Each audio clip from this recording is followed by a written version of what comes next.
Sinasabi niyong sinasadya ko kayong pahirapan? Hindi po, Guro. Tifong. Kagagaling nyo lang sa bundok, Kunlun. Dapat na kayong magpahinga. Ako nang bahala sa kung anumang mga idinulot nila.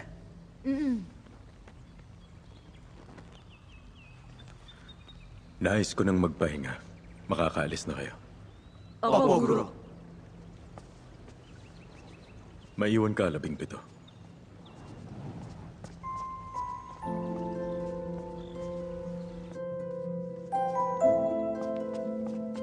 Dumaan ako sa gubat ng peach blossoms.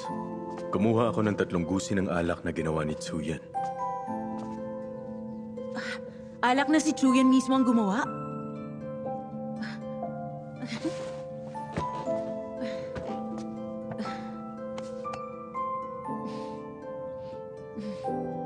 Tiyak na gawa nga to ni Chuyan. Salamat, Guro. Masarap yan. Huwag kang lalabis dahil di yun mainam. Huwag kayong mag-alala.